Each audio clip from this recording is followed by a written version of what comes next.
Hello everyone, welcome back to another review, and today we're reviewing the Kaido House number 72 Nissan Skyline GTR R33V Kaido Works. So this is actually the first V1 from Kaido House when they made R33 models. So my mistake, it's not this one. I know my title said this was the V1, but it's actually this one. This is V1. So V1, I know you see they both have the same color for purple.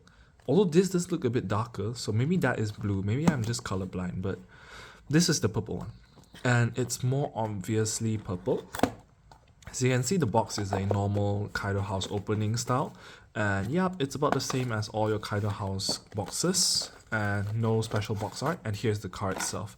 So of course, it's in a deeper shade of purple with some gold accents to it. So I can say that I do like this color as well. These two cars have been really nice. The details, not really the details, but the coloring is really nice. So purple is a really nice shade and it goes really well with gold. Makes it look like a sort of high-end luxury model. Just purple and gold, the two like luxury colors. Especially it's in that sort of like royal shade, this royal purple shade. Over here you can see the car, the engine bay. It's a gold engine, so certainly highlighting like the luxury of the car. The golden engine bay and the engine strut is in a silver chromish color. Over here you can see the front, you can see the carbon lid. Although carbon from Kaido House has not really had a good reputation in my opinion. They don't really look realistic, they just look like, what's it called, checkered. They just look checkered, like really heavily checkered for the size. Like the cubes look much bigger than they are supposed to be. But you can see the GTR emblem over here, and you can see the headlights are a separate piece as well, although there is no further detail on the headlights, like no interior level of detail to it. It's just the separate headlight piece. And you can see the signal lights over here, 2 orange dots, and the radiator is quite good with the G-Ready writing on it. See the side view over here. The rims, of course, Kaido House style and really deep rims. And the brake caliper, no, there's no brake caliper, sorry, but they did like a sort of imitation of the brake disc.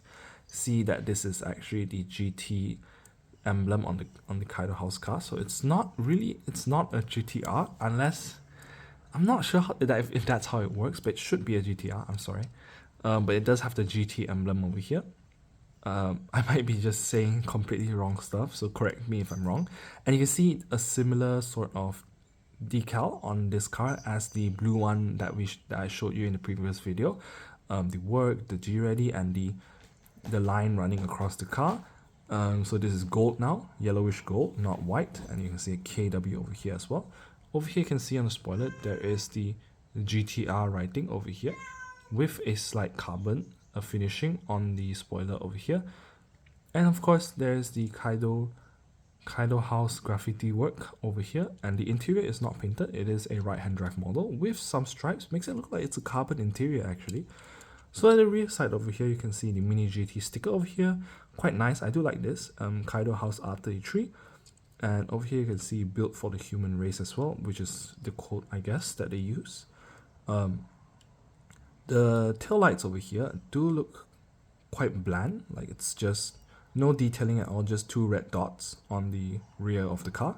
You can see not sure what this is supposed to be. It's supposed to be a Nissan emblem, I'm not sure. Is that the keyhole? I'm not sure the keyhole is supposed to be that big, but you can see these sort of like brake lights over here, and the exhaust is a separate piece, really good. And we can address the titanium base that it has, same as all Kaido House cars. You get the gist of the Kaido House formula. Titanium base, separate exhaust, super deep wheels, and a super wide car. So yeah, some wideness, it does work on like the R34, but for the R33 I just feel like it doesn't really fit the car. And some people might disagree, but yeah, we can have our own opinions. The front windshield has the Nissan on it. The side mirrors are quite scary. It's rubber, so it does move around a lot. Pretty sure you can tear it easily, but of course it's made as a preventive measure of like the normal hard side mirrors where you can just too much pressure and it snaps. I think this one doesn't snap that easily, but I'm pretty sure it will tear easily. So that's it for this model. As for how it rolls, you see for yourself, you can hear like it's not really that smooth, probably because it's an old model, but you can hear some grittiness to it. But yeah, it's a pretty nice model in my end. Again, it just goes to show how the right color can make a otherwise not that good looking car acceptable. You know, this is a really good color. The head, what was I gonna say? Sorry, the carbon hood over here is a carbon fiber detailing as well. So yeah, that's it for this model. See you guys in the next video.